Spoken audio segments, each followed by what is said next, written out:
Ya, baik. Menarik nih ya. Banget. Tadi 4 kitab tadi ya. 4 kitab. Jadi Zabur, Taurat, Injil, sama Al-Quran ya. Betul sekali. Selama ini kan kita cuma membahas Al-Quran ya, karena itu emang adalah penyempurnanya, kitab yang penyempurnanya. Tapi pernah nggak sih kita ngelirik-lirik yang 3 sebelumnya? Perlu nggak sih?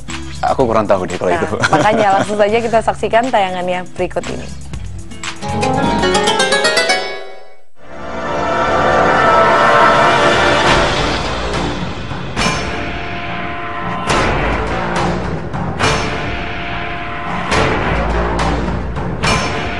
Benarkah kitab suci hanya ada 4? Pemirsa, agama dan kitab suci memang 2 hal yang tidak dapat dipisahkan. Agama merupakan bentuk kepercayaan kepada Tuhan Yang Maha Esa, sedangkan kitab suci adalah pedoman dalam suatu agama yang kita anut untuk mencapai kebahagiaan dunia maupun akhirat. Dan pemirsa, kitab-kitab suci telah diwahyukan kepada para nabi untuk disebarkan kepada umat manusia. Kitab suci ini mengandung ajaran pokok yang berisi ajaran tauhid atau ajaran tentang keesaan Allah. Namun tahukah Anda berapa sesungguhnya jumlah kitab suci yang ada di dunia? Serta kitab suci apa saja yang wajib kita imani? Berikut tim Berita Islami masa kini akan memaparkannya untuk Anda. Sebagai seorang muslim, kita diwajibkan untuk meyakini bahwa semua kitab telah diturunkan oleh Allah Subhanahu wa Ta'ala kepada Nabi dan Rasul-Nya, sebagaimana firman Allah Subhanahu wa Ta'ala yang artinya, "Wahai orang-orang yang beriman, tetaplah kamu sekalian beriman kepada Allah dan Rasul-Nya dan kepada kitab yang Allah turunkan kepada Rasul-Nya dan kitab-kitab yang diturunkan sebelumnya." Quran Surah An-Nisa ayat 136. Dan menurut beberapa pendapat, kitab-kitab yang diturunkan Allah kepada para Rasul banyak jumlahnya. Ada yang menyebut 184 kitab, ada juga yang berpendapat 114 kitab. Namun tidak ada dalil yang kuat mengenai pendapat ini, karena sesungguhnya tidak ada yang mengetahui dengan pasti berapa jumlah kitab yang diturunkan oleh Allah kepada Rasul. Namun di antara banyaknya kitab suci yang diwahyukan Allah, hanya ada 4 kitab suci yang wajib kita imani dan kita ketahui. Pertama, kitab suci Taurat. Kata Taurat berasal dari bahasa Ibrani yaitu Torah, yang berarti instruksi. Kitab ini diturunkan kepada Nabi Musa alaihissalam sekitar abad ke-12 sebelum Masehi. Nabi Musa alaihissalam menerima kitab Taurat sebagai petunjuk serta bimbingan baginya dan kaum Bani Israel. Sebagaimana Allah berfirman yang artinya, "Sesungguhnya kami telah menurunkan kitab Taurat, di dalamnya ada petunjuk dan cahaya yang menerangi." Quran Surah An-Nisa ayat 44. Dan pemirsa, kitab Taurat merupakan satu dari 3 komponen yaitu Torah, Nabin, dan Ketubin yang terdapat dalam kitab suci agama Yahudi.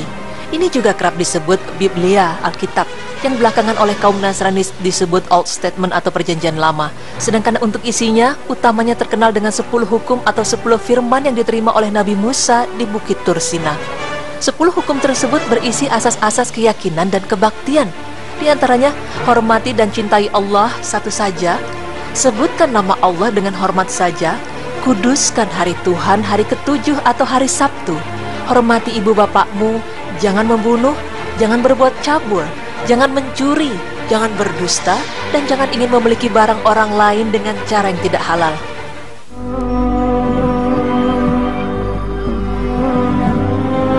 Kitab suci yang kedua adalah kitab suci Zabur. Kitab Zabur berasal dari kata Zabara Yazburu Jabar, yang artinya menulis. Makna aslinya yaitu kitab yang tertulis. Sebagian ulama menyebutnya Majmur, yaitu salah satu kitab suci yang diturunkan sebelum Al-Quran selain Taurat dan Injil. Kitab Zabur diturunkan kepada kaum Bani Israel melalui utusan yang bernama Nabi Daud alaihissalam. Pada abad ke-10 sebelum Masehi, kitab Zabur berisi kumpulan ayat-ayat yang dianggap suci serta terdapat 150 surah yang tidak mengandung hukum-hukum. Namun, hanya berisi nasihat-nasihat, hikmah, pujian, dan sanjungan kepada Allah Subhanahu wa Ta'ala. Secara garis besarnya, nyanyian rohani yang disenandungkan oleh Nabi Daud alaihissalam dalam kitab Zabur terdiri atas 5 macam, yaitu nyanyian untuk memuji Tuhan, nyanyian sebagai ucapan syukur, ratapan-ratapan jamaah, ratapan dan doa individu, serta nyanyian untuk raja.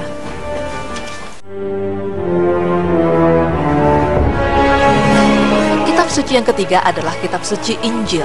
Kitab Injil yaitu kitab yang diturunkan kepada Nabi Isa alaihissalam pada permulaan abad ke-1 Masehi. Kitab Injil asli memuat keterangan-keterangan yang benar dan nyata, yaitu perintah-perintah Allah Subhanahu wa Ta'ala agar manusia mengesahkan dan tidak menyekutukannya dengan suatu apapun. Dalam kitab Injil pula dijelaskan bahwa akan lahir seorang nabi penutup zaman yang bernama Ahmad atau Muhammad Sallallahu Alaihi Wasallam. Namun dalam perkembangannya, Injil sudah mengalami perubahan dan pergantian yang dilakukan oleh manusia, yang sebenarnya mereka bukan orang-orang hidup pada Nabi Isa alaihissalam. Dan yang terakhir adalah kitab suci Al-Quran. Al-Quran diturunkan Allah Subhanahu wa Ta'ala kepada Nabi Muhammad Sallallahu Alaihi Wasallam melalui malaikat Jibril pada abad ke-6 Masehi di kota Mekah dan Madinah. Kitab ini diturunkan tidak sekaligus, melainkan secara berangsur-angsur selama kurang lebih 23 tahun, atau tepatnya 22 tahun, 2 bulan, dan 22 hari. Dalam kitab suci Al-Quran terdiri atas 30 juz, 114 surat, 6.236 ayat, 74.437 kalimat, dan 325.345 huruf. Wahyu pertama adalah surah Al-Alaq ayat 1-5, diturunkan pada malam 17 Ramadan tahun 610 Masehi di Gua Hira.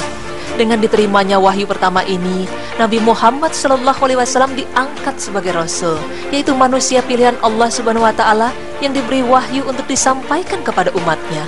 Dan sejak saat itu, Rasulullah Sallallahu Alaihi Wasallam diberi tugas oleh Allah Subhanahu Wa Ta'ala untuk menyampaikan risalahnya kepada seluruh umat manusia.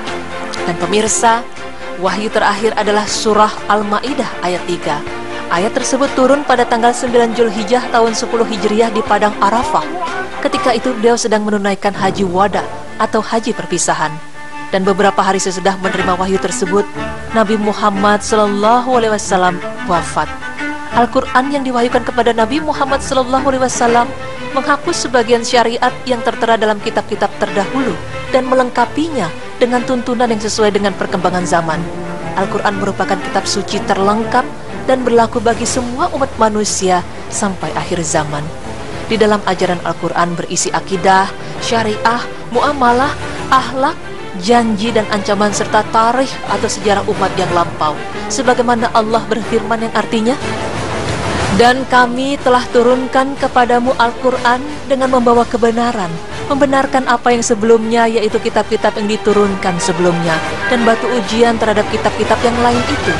Maka putuskanlah perkara mereka menurut apa yang Allah turunkan, dan janganlah kamu mengikuti hawa nafsu mereka dengan meninggalkan kebenaran yang telah datang kepadamu. Untuk tiap-tiap umat di antara kamu, kami berikan aturan dan jalan yang terang. Niscaya Allah menghendaki niscaya kamu dijadikan satu umat saja. Tetapi Allah hendak menguji kamu terhadap pemberiannya kepadamu.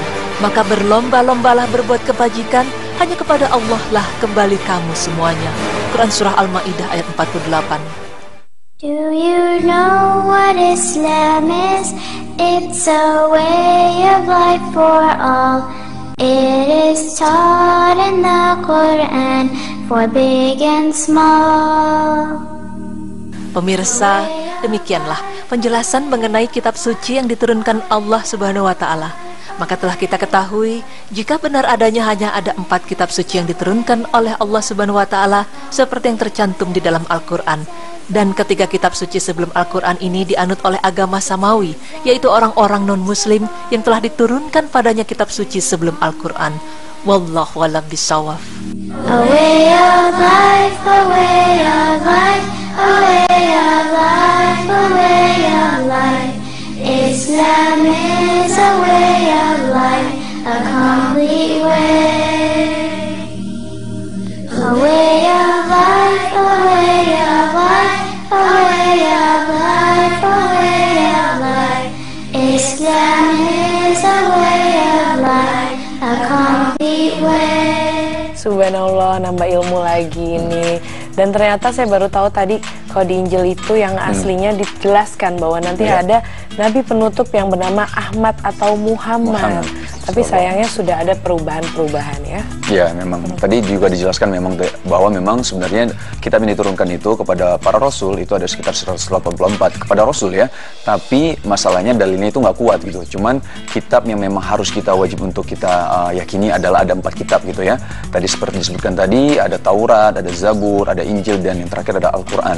dan memang harus kita benarkan lagi ya kalau misalnya Al-Quran ini adalah yang yang terakhir, penutup, dan betul sekali, yang terakhir, penutup, ya, dan pelengkap. Jadi ya kita baca Al-Quran karena di Al-Quran itu juga dijelaskan semua sejarah-sejarahnya juga, bagaimana kitab yang lain turun juga semua dari Al-Quran. Kalau udah ada yang lengkap dan penutup, kenapa nggak baca langsung yang terakhirnya aja? Ya nggak sih? Dengan adanya Al-Quran ini juga menghapuskan syarat-syarat dari kitab-kitab terdahulunya. Jadi memang sudah, ya buat apa lagi kita baca kitab terakhirnya saja sebenarnya ya. Betul banget. Nah baik, untuk yang selanjutnya nih pemirsa, kita mau bahas tentang keistimewaan azan. Keistimewaan azan.